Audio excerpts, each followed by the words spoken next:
Hello everyone, my name is RagingRaptor and I welcome you to a new World of Tanks video, and today I got exciting news because we are going through the things Wargaming showed us for, well, ranked season 2020-2021.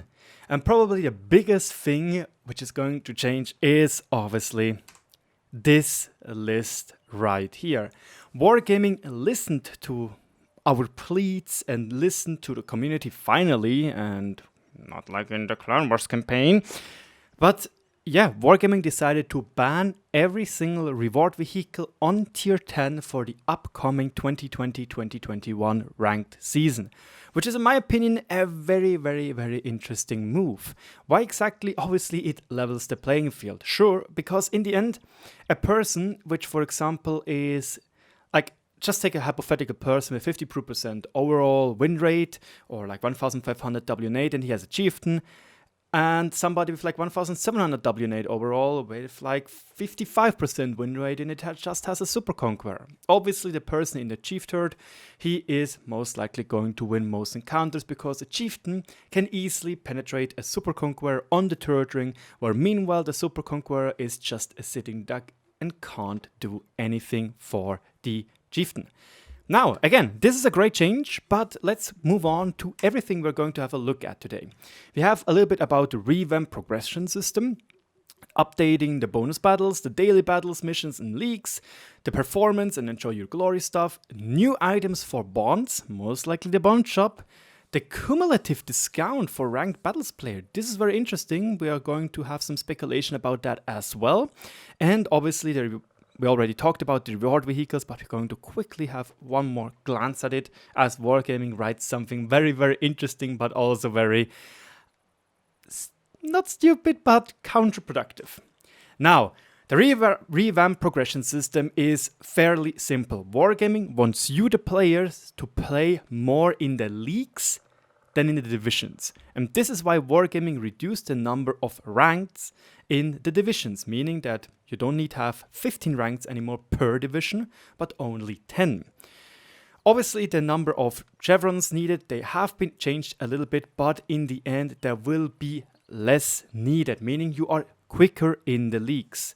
And why is this important? Because for me personally, and for a lot of other of my friends, they don't care if they are being in bronze, silver or gold really. They just want to get through to get the juicy reward, which will most likely be another tier 9 tank. And this is exactly what is happening right here. It makes it easier for people like us to get into the leagues, get our points, and bada boom, bada bam, we don't have to worry anymore. However, for other people which just want to keep on grinding and want to get better and better themselves, they can keep on proving themselves, getting easier into the leagues and work their way up from bronze to silver and potentially even gold. And again, this is why there are the bonus battles which, well, we are talking right now. And here is something very interesting. In addition to the bonus battles, you will get a new mechanic called the daily bonus battles. And there will be only available when you reach the leagues, meaning when you finished all the divisions. And this is very interesting, they will be credited daily, and their number will depend on your result when completing qualifications. This is a little bit counterproductive to me, because why would like a league system care how you've performed in the qualifications, you know? But apparently this is literally how it should be. Like I asked a community manager to check this up for me, and he asked towards Minsk, and apparently yes, that is how it is meant. So if you really want to play in the leagues and want to get those daily bonus battles, it is for you, or in your best interest, to also perform as good as possible in the qualification stage on those like 20 games. But yeah. Also interestingly, those daily bonus battles are spent before regular bonus battles. They do not carry over for the next day, and for maximum battle efficiency, be sure to use them before they disappear. So yeah, this is literally just meant to help push your efficiency in bronze, silver or even gold league.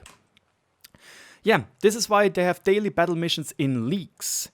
And there will be special daily battle missions as well for different vehicle roles. Added each day, these standalone missions will be available as soon as you qualify for leagues. Again, if you finish the divisions. you will receive bonds and daily bonus battles, of course, for completing them. So this system is basically a carbon copy of the system we know right now, or we knew from Frontline, where if you finished the Frontline season and reached level 15, you could do different missions to grind more credits, or most importantly, to get more bonds. So those special daily battle missions are exactly the same deal, where people which really want to keep on playing this mode can and get some more nice rewards. Now, there's also an additional thing for this season right here, and it is a global leaderboard. Because in the current season, or in the 2020 or 2019 season, you basically had it like this. Season 1, you performed well, you got Gold League, you got a gold style until Season 2 came around, where you lost it again. In Season 2, you managed to get silver, well, you get the silver style until Season 3 comes around and you lose it again. And in the last Season 3, when you manage to get gold again, you were going to keep that gold style forever, as far as I know. This system will, as far as I know and as far as I was told, stay the same.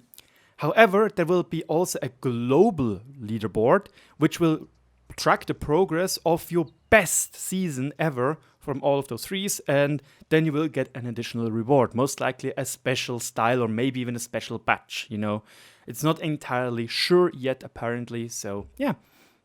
It's interesting, nothing for me really, but maybe some for you, maybe for Ducky, who knows, or Skill for LTU, or other high-end top-level players.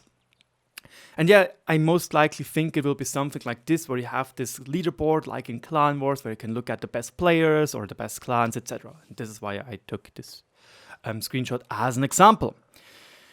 Now, wargaming is still super sparse when it comes to information about the bond shop. However, they said we'll update the list of items available for bonds in the in-game shop. We have lots of valuable and useful rewards in store for you, so stay tuned. Now, this is very, very personally speaking interesting to me, because wargaming, it will be tanks. Like, there will be new tanks in a bond shop. What it will be, we do not know yet. My secret dream would still be T22 medium, but in far back Q&A they said, nope, no T22 medium for bond shop, which is a pity, obviously. But yeah, there might also be an update to the different, to the different bundles for bonds, like the Tank Gun Rammer and Wentz bundle or stuff like this. There will maybe be an update to that. But most importantly, as weirdly as they are phrasing it, this basically, most importantly, are tanks. Maybe there is potentially some idea that there could be styles, but this might be in the next topic. Cumulative discounts for players. And this is very interesting. A special series of battle missions will be available throughout the Ranked Battles 2020-2021. Their conditions will be tied in the mode's progression system. Upon fulfilling the conditions of the series of missions, you will unlock the opportunity to purchase special in-game items using bonds. Then, after completing subsequent missions, you will gradually increase your personal cumulative discount for these unique prizes. More details will come soon as the season basically starts. And now get this. I asked, what the hell does this mean? So, do we get another discount on bonds equipment, improved equipment? No, it doesn't mean equipment. And this blows the door wide open. Maybe Wargaming said never in a bond shop, but maybe as a personal cumulative discount, T22 medium. But my personal biggest bet is on two different things. Either there will be completely something new, or Wargaming decides to do something with those unreleased styles. Like this tank right here, the FV style we already discussed on the Russian server. What about the Su-140 PM style, which wasn't released yet on the EU server? What about the Brachetto style? What about the T100 LT style? Or the EBR 105 style? Yes, this is my personal guess what could be meant with this cumulative discount. Some people also say maybe it's decals or other styles or inscriptions. Could be. Or again, maybe it's something completely new. So Like, my wish thinking would be, like, the most interesting and most mind-blowing thing would be something like a token, like a talisman in War Thunder, which allows you to place it on whatever vehicle you want, and it allows you to put whatever crew you want in there without any repercussions. Like making the tank you use this token on into a reward vehicle in that kind of sense. That it allows you to put whatever crew you want without being traded on it. That would be like an amazing goal or amazing thing to work for. Because again, for me, rank battles, it's just about the tank. I really don't enjoy the mode, and I'm pretty sure that if you look up the quickie babening, you exactly know that other content creators are not really a big fan of the game mode either, even if they are the biggest ones on the platform, YouTube and Twitch. But yeah, again, there's a lot of speculation about this.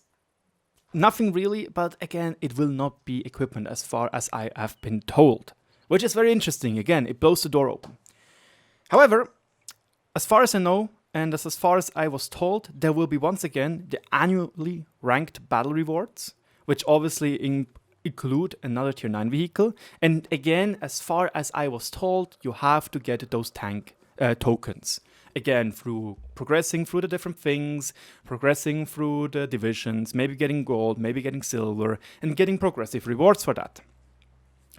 And once again, my biggest guess is for 2020 and 2021, the ranked reward will be the Concept 1B, which is a tier 9 American heavy tank, which is fairly quick. It is apparently based on the Starship model, or rather on the Starship idea, just without the gun launcher and the 120mm gun. And yeah, why am I so certain this tank will be the ranked reward? First of all, ranked rewards are all about very unique vehicles so far. Kampfpanzer 50T was very unique. This one is also very unique. And as you probably know from another video of mine, changes for Concept 1B, gold tank price was changed. So it is basically ready to be ready to be shipped. Most likely into the hands of a CC to test them and give you the opportunity or the idea and the knowledge if a tank is good or bad, and if you really want to grind for it, like they did with the current Frontline season, or Frontline and Steel Hunter combined season, which is, by the way, a very good thing, and it's a double thumbs up from me that they said in advance what tanks you can get, so people could say, you know what, I don't care about top-off tanks. I just want to get the Shaofu to 4, for example, someone but just grinding a little bit Frontline and then maybe a little bit of Steel Hunter, you know. And if they once again give us in advance the information what tank this will be, I think it's a lot fairer for most people. But now, let's talk once again about the ranked vehicle or reward vehicle ban for 2020-2021. Wargaming is saying, initially, ranked battles were conceived as a highly competitive mode in which the strongest players fought on a level playing field. In this mode, your experience, individual mastery have always been your main advantage over adversaries. Look, as much as this is bloating up whatever Wargaming wants to tell us is, I want to say, if you think on a level playing field, why not make RNG in ranked battles less? Huh? Like, what about just 10% RNG? Plus minus, you know? What about maybe removing gold ammunition fully? Would be also very interesting, you know? Because then you suddenly will see more tanks with no weak spots. Type 5 heavy meta, maybe again. And obviously, because you banned the different reward vehicles, you won't see 279s or Chieftains, which are very, very hard to penetrate, even with premium rounds. But yeah, that is my personal opinion. They continue to say the most high-skilled players often own powerful reward tanks that they have earned by merit in other game modes or events. Again, this is your mistake, Wargaming. You gave us those powerful rewards. You do not want to nerf them because you think that many CV players will be crybabies that they take away my OP tank. Like, come on. Like, this is it's a massive multiplayer online game, and Wargaming once again shies away of nerfing tanks which clearly are not fair. I seriously dislike this idea. Like, I seriously do not understand this. Why did they have to buff the 279? Nobody gave a shit back then. Nobody wanted that the 279 get buffed, but oh no, let's buff it. And the same goes for the Chieftain. Why exactly did they had to introduce a Chieftain, which as far as I know is not really historical, over a real Chieftain Mark 6 prototype, which has a cupola which is as big as the AMX30B, which is 60mm thick? I don't get it. I really do not get it. Maybe it's just some thinking that some people, like probably the biggest market of World of Tanks. I think even Klaus Kellermann said it in one of his videos about cheating, that Russian players apparently, that's his words, I'm quoting him, do not care about anything except that if they can cheat and they not get caught or something like this. And basically using very strong, very powerful tanks that everybody can have is kind of cheating. But yeah. Honestly speaking, it's very, very interesting, again, that at least they want to try and make it once again a little bit more fair. And again, only researchable and collector's vehicle are allowed. So 113 and T62A are allowed in the game mode. Again, this is the banned list. It includes obviously tanks like the 279, the VK, which is also very strong, and the Chieftain. 907 is also fairly strong, 260 is also fairly strong. However, I personally like the 277 a little bit more, so it's not a big pass for me. T22 medium, no one gives a shite, let's be honest. M60, no one gives a shite, no one gives a shite, no one gives a shite, lul. And no one gives a shite about the 183 and the 215B. Look. In the end, Wargaming promised that they are going to nerf EBRs. So I am sure that a lot of people want to see EBRs on that. But apparently there are algorithms in place that they will, quote unquote, match EBRs with other EBRs. And it will be only one EBR per game. We'll see how it works out. However, this meta, which will come to, this meta, which is going to happen in ranked reward or ranked mode for 2020, 2021 will be still hold down and HE spam. Super Conqueror, 430U, 277 will be the most played tanks. Be ready to get 3 or 2 artilleries per game anyway, because they are basically the best counters against Super Conqueror. However, let's be honest, it is much nicer to actually be able to penetrate a hold down meme tank like the Super Conqueror compared to the Chieftain. Now, if you manage to get this far into the video, maybe consider subscribing. And don't forget, apparently Wargaming still wants to have your feedback.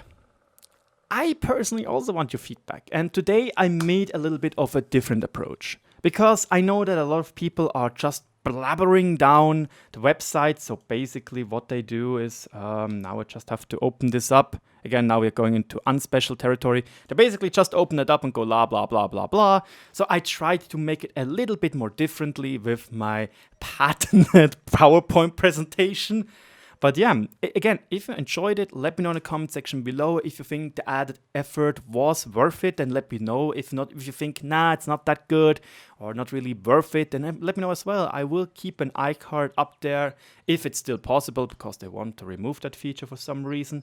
And again, if you think that I'm worth it and you're new to the channel, don't forget to subscribe, because we literally managed to get 7,000 subscribers over the night. Which is absolutely insane to me personally that we reached this high of a number. Because now not only my German channel has more than 7,000, now my English channel has more than 7,000. And just imagining one of all you guys together is insane, because that's more people than my hometown has. Which is like, this is like mind-blowing to me personally. And again, I do not know how much I have to thank to you that you share it with your friends, that you saying the nice things in the comment, give me feedback, and yeah, thank you so much, really. It's a pleasure doing videos for you. That's everything I can say. And as soon as my finals are over and I finally get over procrastinating for the finals, lol, I will start to do more English streams as well, and maybe do it bi-weekly, you know, like Thursdays and Tuesdays instead of just Wednesdays when I'm actually streaming in English, you know. Again, there are a lot of things I want to plan out after my finals. So yeah, stick around if you like it. Thank you so much. Cheers and good luck on the battlefield. Hope you have a great day.